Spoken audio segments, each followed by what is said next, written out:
Bismillahirrahmanirrahim. Assalamualaikum warahmatullahi wabarakatuh.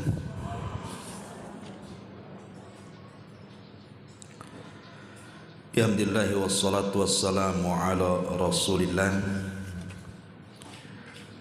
wa ala alihi wa sahbihi wa mawala wa la hawla wa la quwwata illa billahi wa ba'du. Alhamdulillah, di pagi ini kita bisa berkumpul kembali untuk bertolabul ilmi, dan kita masih meneruskan kitab Al-Jami' min Bulughil Maram. Dan kalau tidak salah kita sudah masuki hadis ke-22. An Abi Sirmah, ya. Hadis dari Abi Sirmah.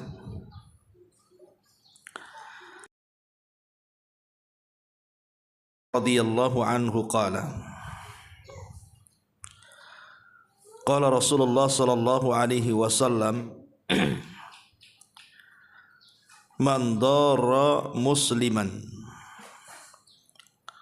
darrallahu wa man syaqqa musliman syaqqallahu alaihi. Yang ini kan, barang siapa yang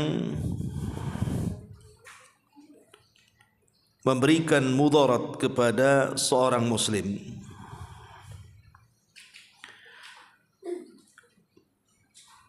maka Allah Subhanahu wa ta'ala akan menimpakan kemudaratan kepadanya. Dan barang siapa menyusahkan seorang muslim, niscaya dia akan disusahkan Allah Subhanahu wa ta'ala. Hadis ini masuk dalam sebuah kaidah al-jaza min jinsil amali, bahwa sebuah balasan itu disesuaikan dengan amal perbuatannya. Ketika seseorang menyakiti seorang muslim atau membawa madarat kepada seorang muslim, maka Allah Subhanahu wa ta'ala akan datangkan madarat kepadanya. Itulah yang disebut dengan al-jaza min jinsil amal. Balasan itu disesuaikan dengan amal perbuatannya. Begitu juga orang-orang yang kemudian menyusahkan seorang muslim, maka kurang lebih juga Allah Subhanahu wa ta'ala pasti akan menyusahkan hidupnya. Hadis ini umum. Siapapun yang memberikan madarat kepada seorang muslim, entah dengan kata-katanya dia menyakiti orang, ataupun dengan perbuatannya dia menyakiti orang, maka dipastikan Allah Subhanahu wa ta'ala pasti akan membalasnya. Karena menyakiti muslim itu bagian daripada kezaliman, dan tidak ada dosa yang disegerakan di dunia sebelum akhirat kecuali al-baghyu, kezaliman. Ma'asyiral muslimat yang dimuliakan Allah Azza wa Jalla, kita akan mengambil faedah dari hadis ini. Hadis ini ada beberapa faedah yang bisa kita ambil. Faedah yang pertama, tahrimu adhiyatil muslim bi ayyi wajhin minal wujuh. Haram hukumnya menyakiti seorang muslim dalam bentuk apapun. Tidak boleh menyakiti seorang walaupun hanya sekedar isyarat.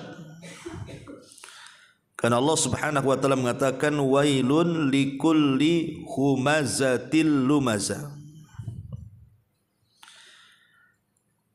Kata-kata lumazah, lamzun, itu menyakiti seorang muslim dengan isyaratnya, dengan kedipan matanya, dengan isyarat tangannya, dengan anggukan kepalanya, dengan gerakan badannya, intinya menyakiti manusia.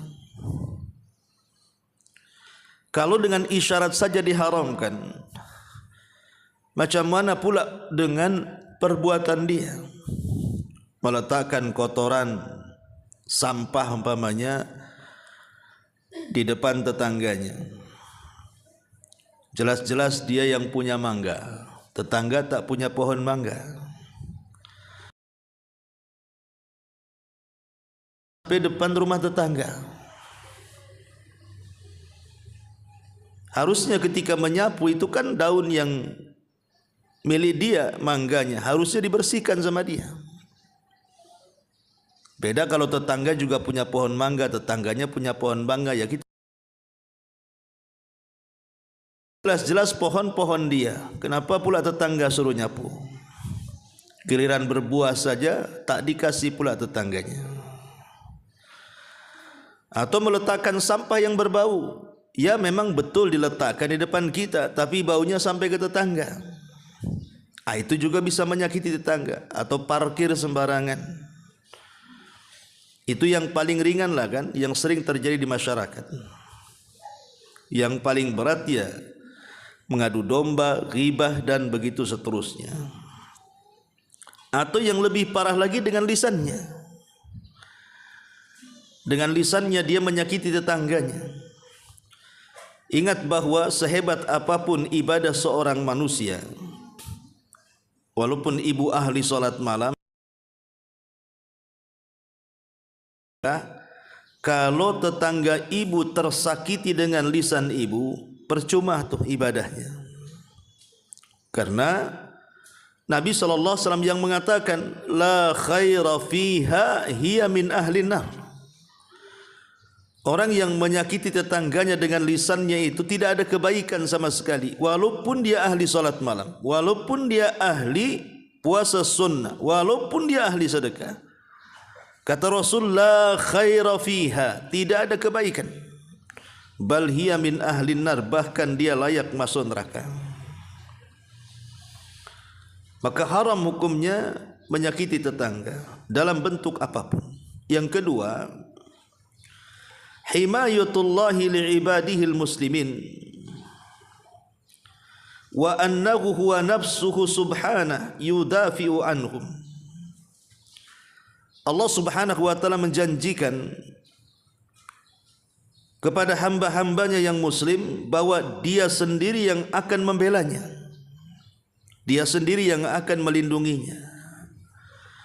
Jadi orang-orang yang tersakiti, orang-orang yang terzalimi, orang-orang yang ditimpakan madarat oleh orang lain, itu Allah pasti menjaganya. Siapapun yang di pihak orang yang disakiti, dizalimi atau pihak korban, maka dia sesungguhnya sedang dilindungi Allah Subhanahu wa taala. Bagaimana bentuk perlindungannya? Allah yang akan membalasnya. Karena begini Bu, ada sebagian orang itu yang lemah. Ketika dia dizalimi, dia lemah, tidak bisa untuk membalas. Boleh jadi karena dia fakir yang membuat zalim itu orang kaya, atau mungkin dia bawahan yang zalim itu atasan, atau yang zalim itu orang yang terpandang, sementara yang dizalimi itu orang biasa.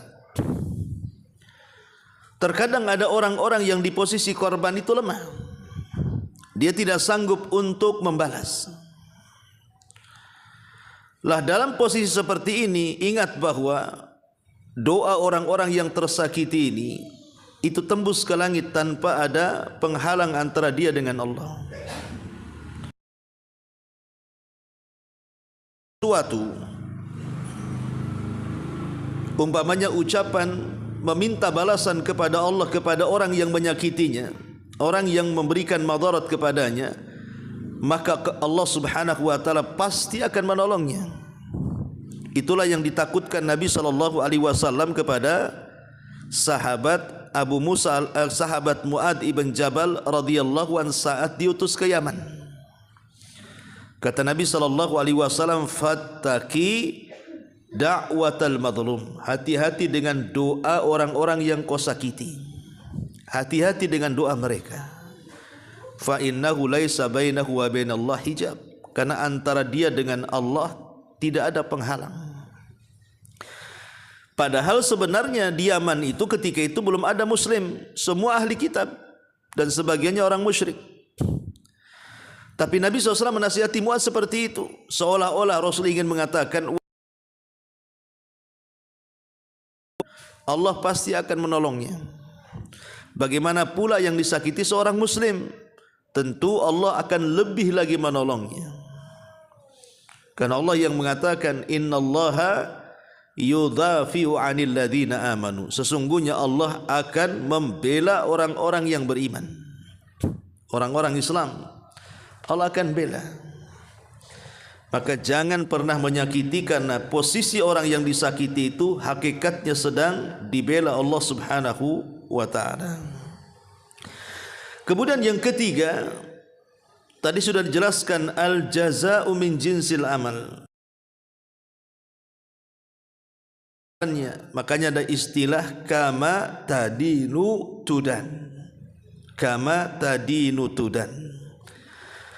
Sebagaimana engkau memperlakukan seorang muslim dengan sesuatu, maka Allah akan memperlakukan kepada kita dengan sesuatu yang sama. Jadi kalau kita menggibah saudara kita, Allah akan kirim orang yang menggibah kita. Kalau kita mencaci maki orang lain, maka Allah akan kirim orang yang mencaci maki kita. Kalau kita memfitnah orang, Allah akan kirim orang-orang yang akan memfitnah kita. Begitulah hukum karma terjadi dalam Islam. Maka jangan aman dari makar Allah Subhanahu wa ta'ala. Tidak boleh merasa aman dari makar Allah Subhanahu wa ta'ala. Ma'asyiral muslimat yang dimuliakan Allah Azza wa Jalla, makanya kenapa menyakiti seorang muslim, menyakiti seorang mukmin ini sangat keras sekali hukumannya dalam Islam. Allah mengatakan dalam surah Al-Ahzab ayat 58, walladzina yu'dzunal mu'minina wal mu'minat bighairi maktasabu faqad ihtamalu buhtanan wa itsma mubina. Orang-orang yang menyakiti orang-orang yang beriman, laki-laki dan perempuan tanpa ada sebab, sungguh mereka telah membawa kedustaan dan dosa yang sangat jelas. Lihat bagaimana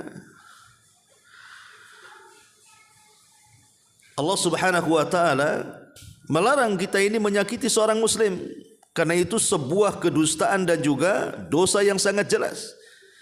Jangan lagi seorang muslimmu, hatta umpamanya ada seekor anjing atau babi sekalipun, kemudian kita sakiti si anjing dan si babi itu tanpa ada kesalahan yang jelas. Anjing ini lagi tidur, tahu-tahu ditepuk aja kepalanya sama ibu. Apa salahnya anjing itu?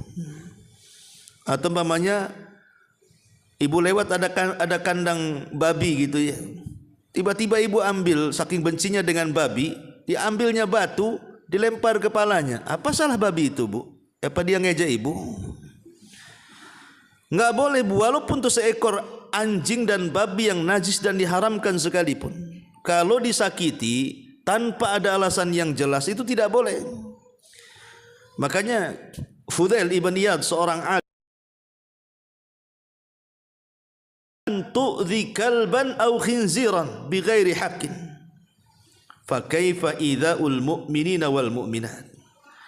Tidak halal alias haram, kata Fudail ibn Iyad, engkau menyakiti seekor anjing atau babi tanpa ada alasan. Bagaimana pula yang disakiti itu seorang muslim dan muslimat, seorang mukmin dan mukminat. Tentu tidak boleh lagi.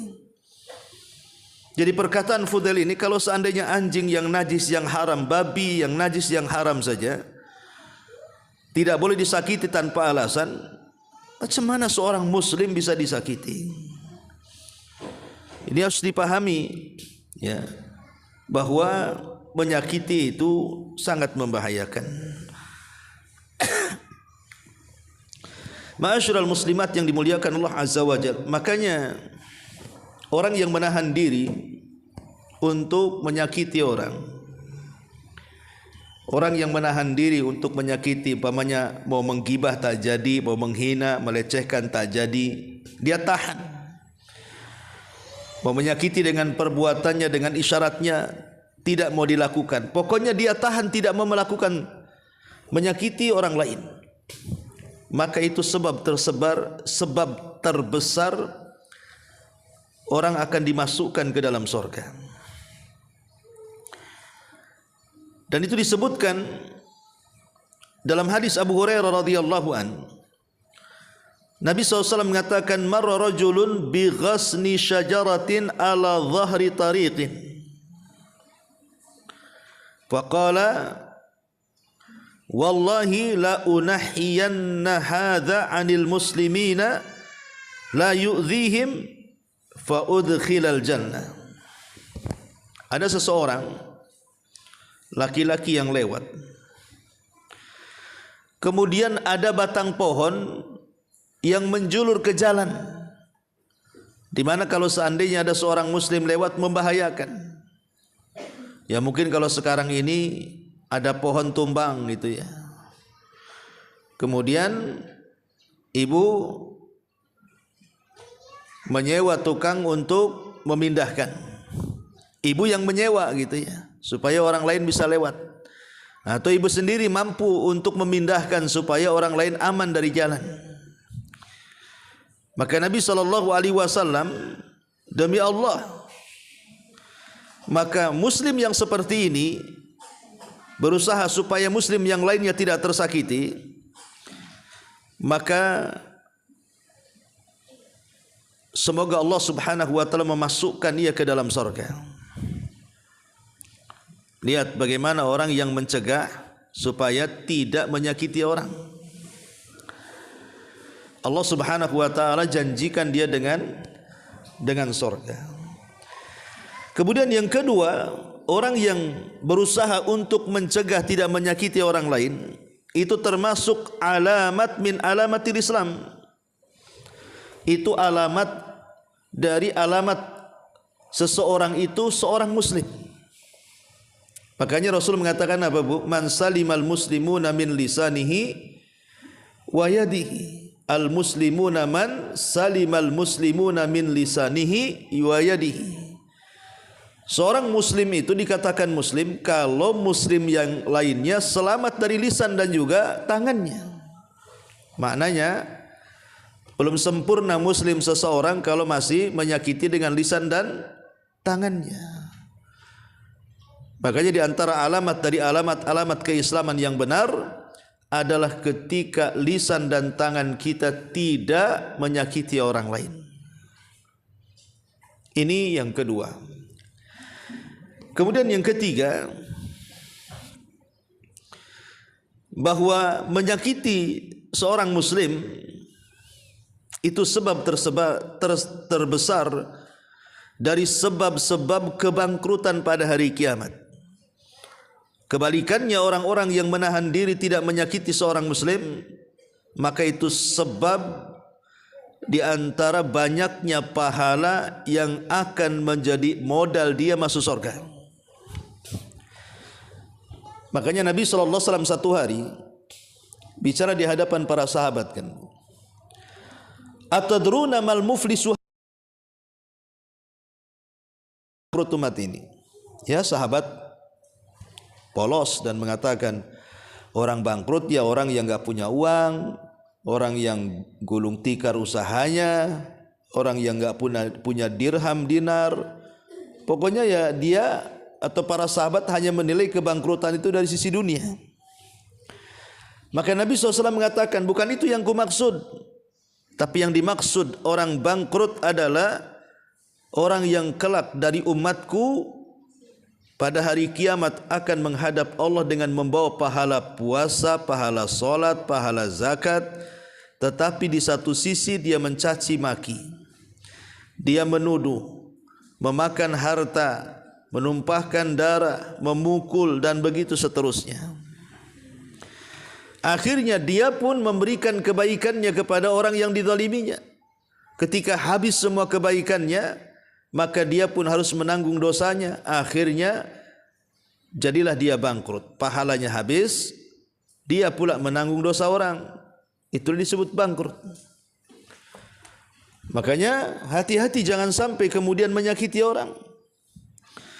Dikhawatirkan kalau kita sudah bertobat, orangnya enggak ada, Bu.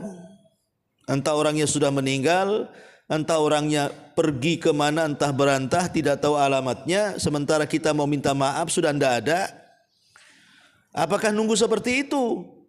Kalau memang di dunia tidak terbalas, ingat ada balasan di akhirat.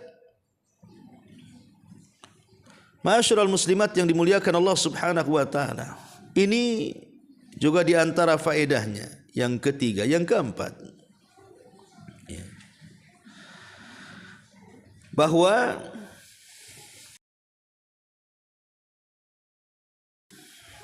menyakiti seorang muslim hakikatnya dia membunuh dengan cara pelan-pelan. Hakikatnya memang dia tidak menusukkan pisau langsung mati orangnya, Bu, atau mengambil palu kemudian dibodem kepalanya langsung mati, atau didorong ke jurang, tidak. Tetapi ketika hati seorang muslim tersakiti dengan lisan kita, Bu, akhirnya dia terpikir dengan perbuatan jahat kita kepada dia. Dalam ilmu kesehatan, kalau pikiran itu kacau, sakit hati, menaruh dendam dan begitu seterusnya, itu akan menimbulkan berbagai macam penyakit, kan, Bu? Iyalah, ibu kalau difitnah orang sampai stres, itu banyak kemungkinan, Bu, gula darah turun atau naik gitu, darah tinggi turun atau naik, macam-macam lah penyakit itu. Akhirnya stres sakit, masuk ruang ICU mati, ya kan? Artinya kan sebenarnya orang yang menyakiti orang lain dengan lisan dan tangannya itu, dia sedang membunuhnya dengan cara pelan-pelan itu, supaya numpuk penyakitnya dulu kemudian mati, Bu. Itulah bahayanya menyakiti seorang muslim. Kemudian ulama membahas tentang lalu bentuk-bentuk al-adhiyah menyakiti seorang muslim itu seperti apa. Pertama, contohnya adalah at-tajassus wa tatabbu auratil muslimin. Tajassus, mencari-cari berita, ataupun tatabbu, mengorek-ngorek aurat seorang muslim. Ingat, di antara bentuk menyakiti seorang muslim itu adalah dengan cara mengorek-ngorek berita, ataupun mengirim mata-mata. Kira-kira apa yang dilakukan orang, atau menguping bahasa kitanya, atau merekam, apalah istilahnya tajassus itu. Intinya kita ini sibuk dengan orang, tidak sibuk dengan diri sendiri. Itu namanya tajassus. Tetangga lagi bertengkar, Bu, sebenarnya enggak usah diusili, biarkan dia yang bertengkar. Tapi sengaja kuping ibu didengarkan di temboknya, kan? Apa nih penyebab pertengkarannya ini? Pengen tahu saya. Jadi kalau bisa tetangga depan, belakang, kiri, kanan itu ibu tahu masalahnya. Padahal bukan urusan ibu, itu urusan mereka. Urus diri sendiri. Karena masing-masing kita punya aib. Ngapain sibuk dengan aib orang?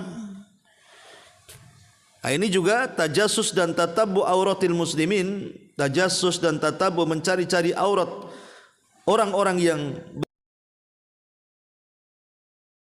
menyakiti seorang muslim. Yang kedua adalah adhiyatul jiran wal jarat, menyakiti tetangga.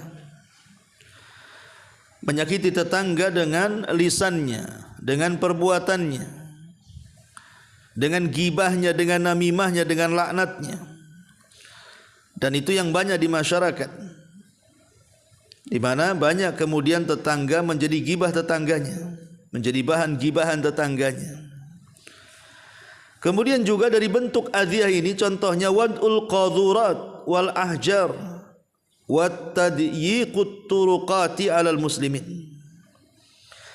Bentuk menyakiti seorang muslim adalah terkadang meletakkan kotoran atau batu atau menyempitkan jalan atau sengaja mengganggu jalan.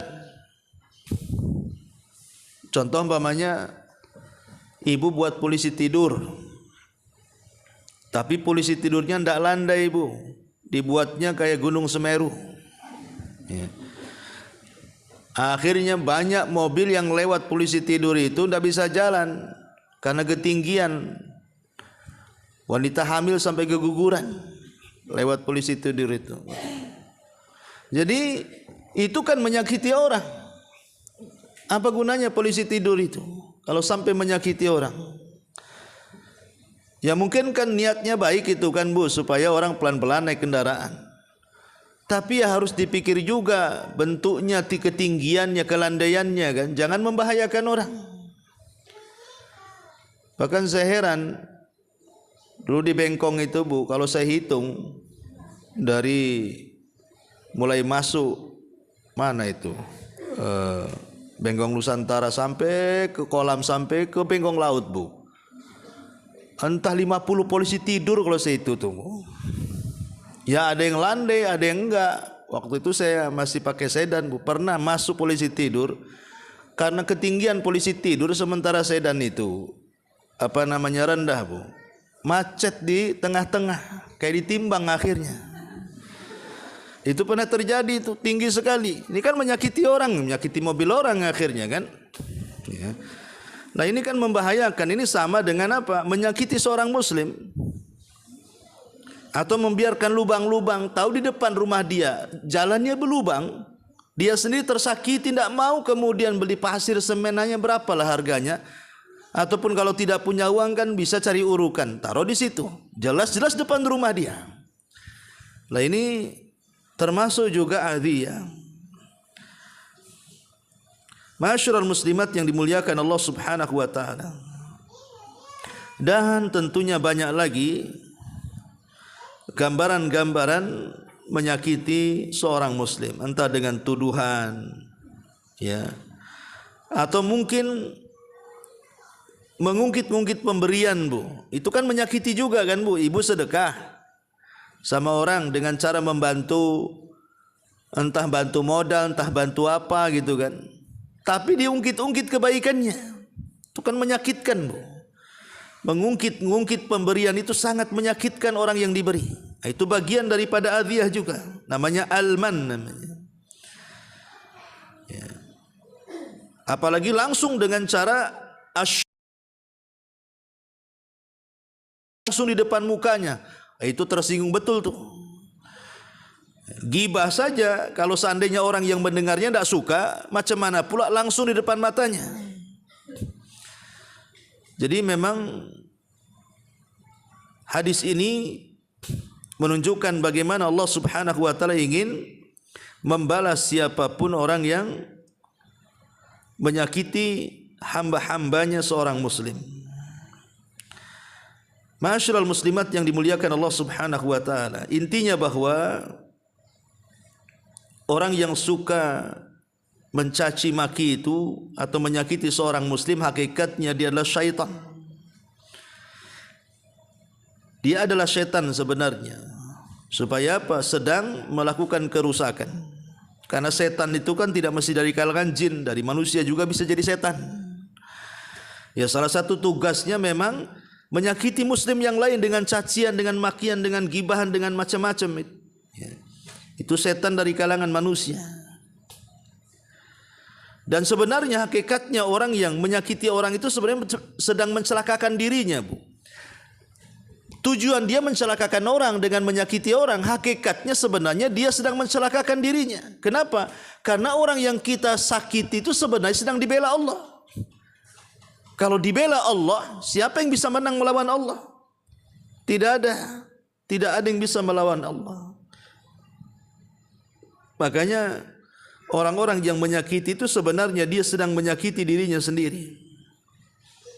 Di dunia hidupnya susah, di akhirat yang jelas kebaikannya habis, kemudian ancaman neraka di hadapannya. Itu sudah tidak terelakkan, ancaman neraka di hadapannya.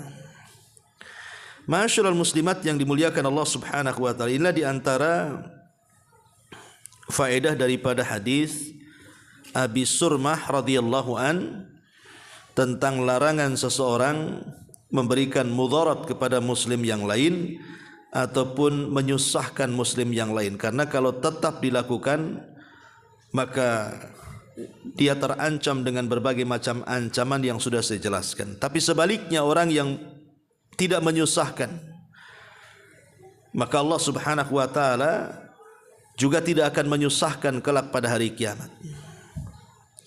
Wallahu alam, saya kira cukup untuk satu hadis ini.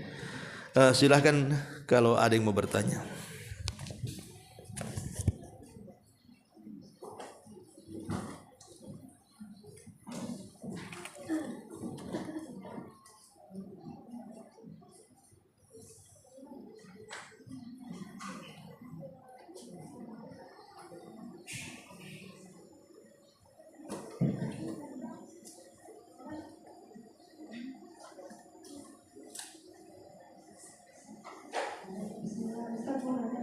Ya.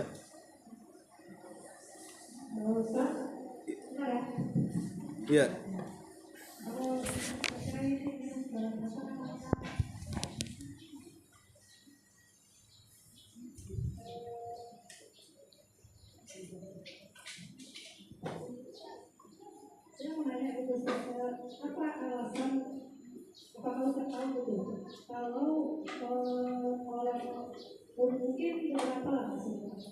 Beberapa orang yang ikut kajian Sunni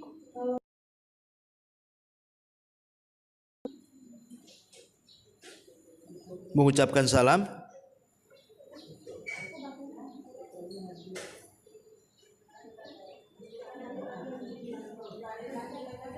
Gimana? Gimana, nggak jadi tanya atau gimana nih? Oh, ya udah, di sini ada pertanyaan dari YouTube. Ustadz mau tanya bagaimana agar sholat menjadi khusyuk. Iya. Iya. Ulama mengatakan kalau sholat ingin khusyuk, lakukan 5 perkara. Kalau sholat ingin khusyuk, lakukan 5 perkara. Yang pertama, husnul isti'dad. Perbaiki persiapannya. Mulai dari bajunya, tempat sholatnya, kebersihannya, pokoknya persiapkan semuanya. Ala adaiha fi waqtiha. Upayakan tepat waktu sholatnya. Jangan diakhir-akhirkan. Kemudian yang ketiga, ikhtiar makan munasib lis shalah. Kalau bisa mencari tempat yang cocok untuk sholat. Jangan terlalu jauh, kalau laki-laki masjidnya nanti yang dekat nggak sholat, yang jauh pula sholat, akhirnya kecapean di jalan, ngos-ngosan. Atau umpamanya di rumah lah, ya cari tempat yang enak, karena kan sekarang sudah eranya ada AC. Ya tentu sholat di ruangan yang dingin ada AC-nya kan lebih khusyuk, Bu, dibandingkan di ruangan panas gitu umpamanya kan. Ya cari tempat yang baik. Kemudian yang keempat, istihdharu azamatillah. Hadirkan dalam hati ini mengagungkan di hadapan kita, kita sedang menghadap Allah. Ya. Kemudian yang kelima, at-ta'anni wa tuma'ninah, tentunya tidak boleh tergesa-gesa. Tuma'ninah lah dalam melaksanakan salat dengan mendatangkan syarat, rukun dan wajib serta sunnah-sunnahnya. Dan yang terakhir, tadabbur. tadabbur ma'anil ayati wadzikri. Kalau bisa apa yang kita baca itu kita paham maknanya dan kita paham artinya supaya mudah mendatangkan khusyuan. Itulah 6 perkara yang disebutkan para ulama. Wallahu a'lam. Iya.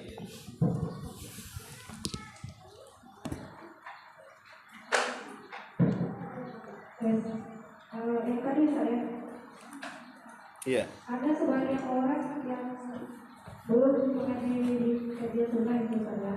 Ketika saya ajak itu beberapa orang tuh bilang, kenapa ya orang yang menghadiri sunnah ini kalau kita mengucapkan salam itu mereka tidak mau menjawabnya gitu. Saya juga kaget cerita mendengar hal itu. Saya sebenarnya itu kok bisa begitu ya saya? Siapa itu pelakunya tuh? Yang diucapkan salam tak mau jawab itu. Jewer aja bu, ya. Nggak boleh. Itu saya kira bukan orang yang ngaji sunnah lah itu. Kalau dia betul-betul mengkaji sunnah, sunnah itu apa? Ya sunnah itu ya apa yang dilakukan Nabi dari ucapan, perbuatan, penetapan itu sunnah artinya. Orang yang kenal sunnah tidak mungkin tidak menjawab salam karena tidak menjawab itu hukumnya dosa, haram. Menjawab itu wajib bu, tapi kalau mengucapkan itu sunnah. Justru kalau tidak mengucapkan, ya tidak berdosa, cuman menghilangkan pahala, banyak pahala yang luput dalam kehidupannya. Yang harusnya ibu dari sini keluar, pamanya ibu ya jalan kaki lah dari rumah ke gerbang sana.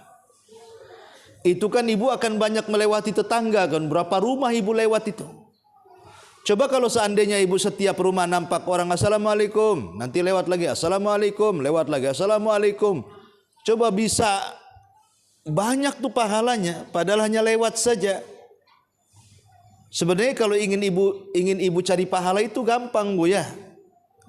Keliling aja perumahan, salami orang satu perumahan itu bu. Setiap hari Ustaz, setiap hari kalau bisa. Nanti disangka gila saya Ustaz. Ya ibu kan lagi cari pahala, bilang aja kenapa rajin kali ke depan rumah tak mau mengucapkan salam. Cari pahala kan itu. Jadi kalau orang yang tidak mengucapkan salam itu artinya banyak luput pahala bu. Tapi justru orang yang tidak mau menjawab salam itu bahaya. Karena apa? Menjawab salam itu wajib hukumnya. Kalau tidak dijawab dosa dia. Makanya Syekh Albani rahimahullahu taala sampai pun yang mengucapkan salam orang kafir. Tapi fasih bu. Namanya orang kafir, orang Cina gitu ya, kafir. Kok salamnya fasih daripada ibu? Assalamualaikum warahmatullahi wabarakatuh. Fasih kali lah pokoknya. Dengar dia enggak neko-neko, enggak bahasa lain gitu ya. Maka Syekh Albani mengatakan boleh kita jawab waalaikumsalam. Ya. Jadi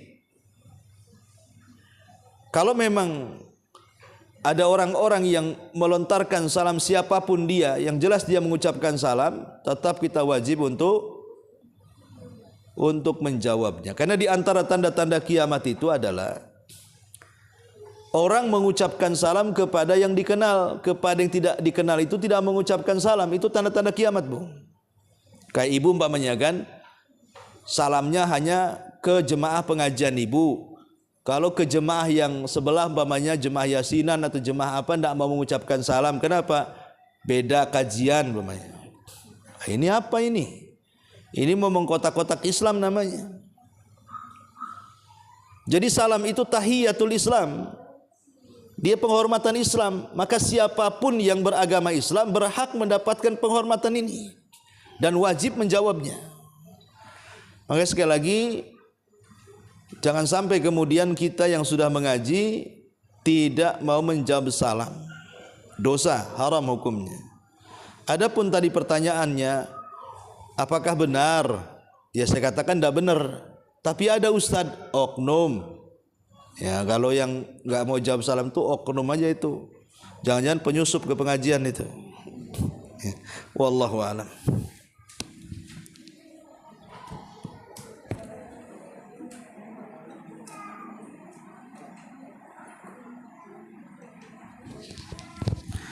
Iya, ini pertanyaan lagi, Ustadz, bagaimana hukumnya ibu tiri jika semua perintahnya tidak didengar oleh anak tirinya, padahal saya nyuruh sholat, saya takut dosa.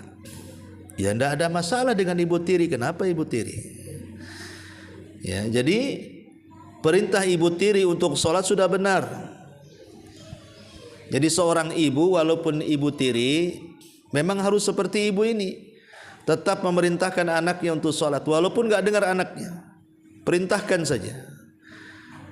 Ya, tetapi tentu dengan kelembutan, karena biasanya posisi ibu tiri ini kan beda dengan posisi ibu kandung.